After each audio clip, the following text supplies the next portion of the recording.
why am I going to law school? I think that's a great question. It's a question that I've gotten asked in comments of my videos and Instagram DMs in a very nice way, and a question that I've gotten asked by some family members in a not so nice way. So from this point forward, when anybody asks me why I want to go to law school, I'm just gonna drop them this link. This video is gonna be like half a story time of how I decided I wanted to go to law school, and then also what I hope to accomplish with my law degree. Like I've said, I'm not 100% sure what type of law I want to go into. I do have interests, but I also do have just various career goals that I want to talk about. If you're new to my channel, you should definitely subscribe. The law school content is flowing. I have a lot of videos that I want to do.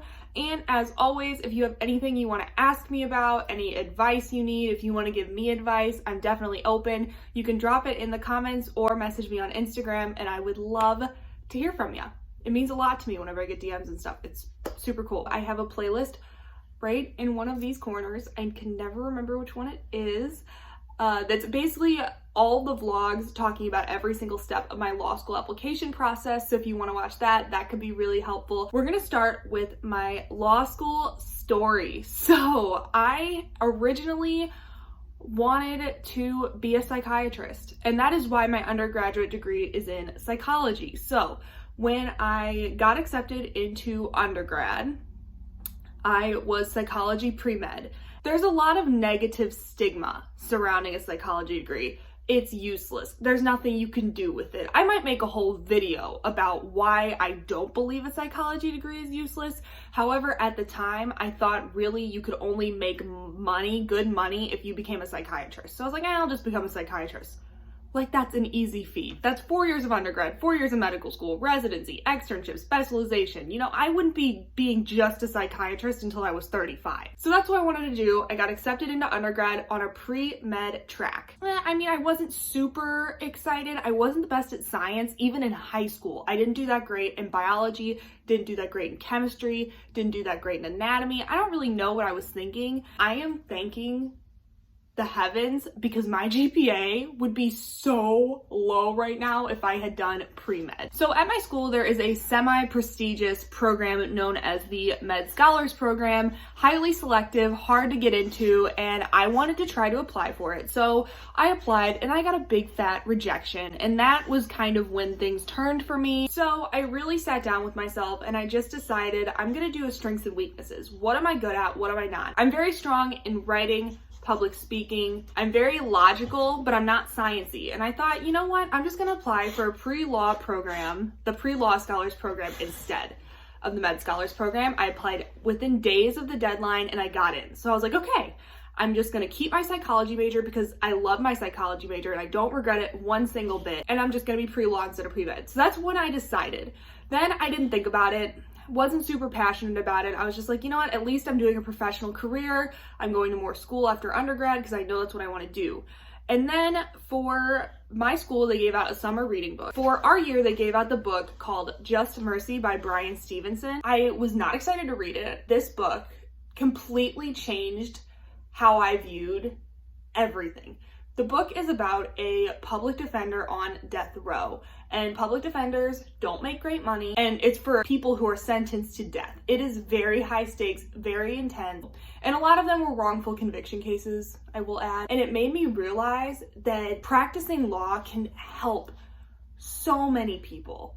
But it's not always wins. It's not always hotshot attorneys in big cases. Sometimes it's losing. It's a lot of grueling work. It's a lot of hours. You're putting in so much work and you might not get the result you want. I love a challenge. When I've thought of my career, I've always thought of, okay, I want to be doing something different. I had never been so passionate about wanting to be an attorney until then, because I saw the impact that he had on these people. It was just crazy to watch how his grueling work, he's not getting paid barely anything for it, but he is changing people's lives. I was just so intrigued, and I thought, you know what, this is something I would want to do with my life even if I didn't make any money.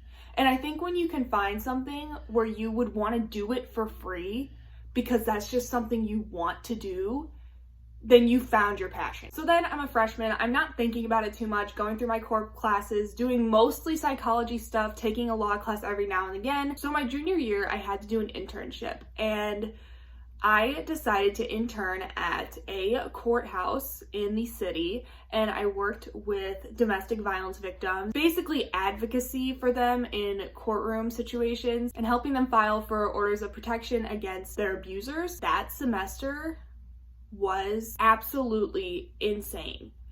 To be able to help so many women who couldn't help themselves, and it wasn't because they weren't strong, because they were such strong women, but they just didn't have the resources, they didn't know where to go, and to be able to advocate for these women who could not advocate for themselves was an amazing feeling. And I've just always thought about how I would want to use my law degree to help somebody who doesn't know what to do. If I can go to school and I can learn these skills and just have this knowledge, and I can help somebody who feels overwhelmed, like they can't help themselves, then I think that's my life purpose fulfilled. That internship was what made me see things in practice. I saw cases where the court was wrong.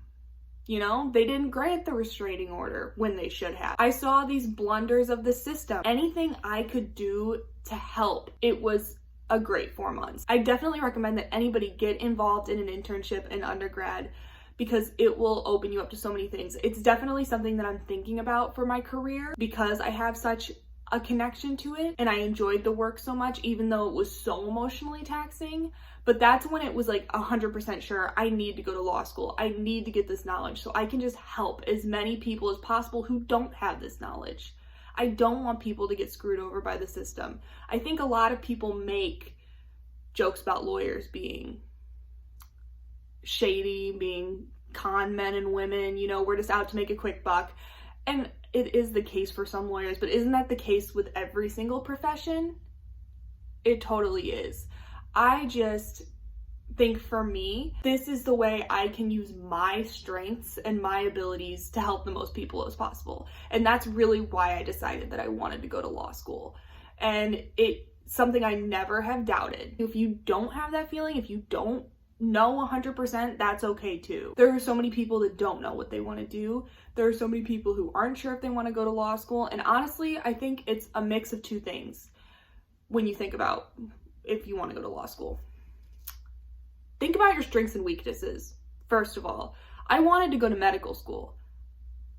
I don't think I would have been successful in medical school. And I know it's a lot of what you love to do and what you want to do, but you have to be logical with yourself and you have to be real and think, is this something that I could be good at? Because that's important too.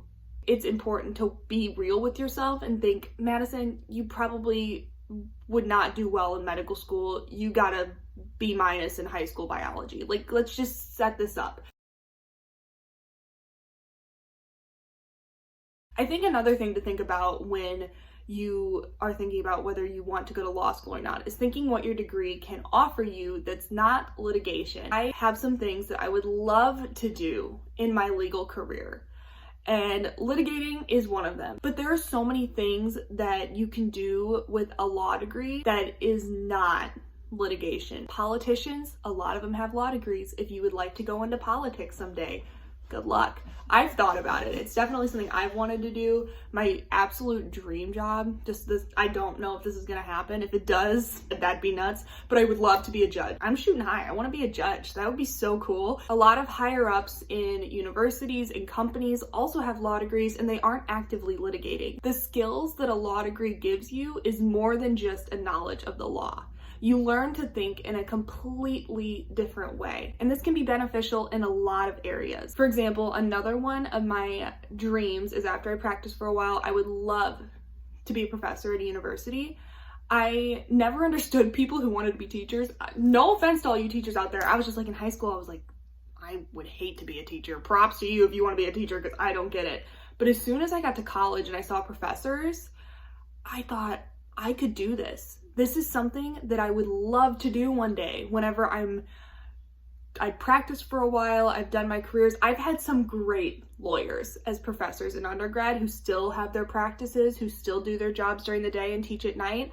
and that's something that I would love to do. There's so much more that a law degree can open you up to that isn't just litigation. So don't have that stuck in your head like, oh, I have to go in front of a jury, in front of a judge, or do whatever to make use of my law degree, because it's not true. And that is really all for this video. I hope you enjoyed it. If you have any questions or any things you want me to talk about in a future video, or just anything you want me to clarify, you can let me know in the comments down below. I'm going to be making a video because this kind of relates.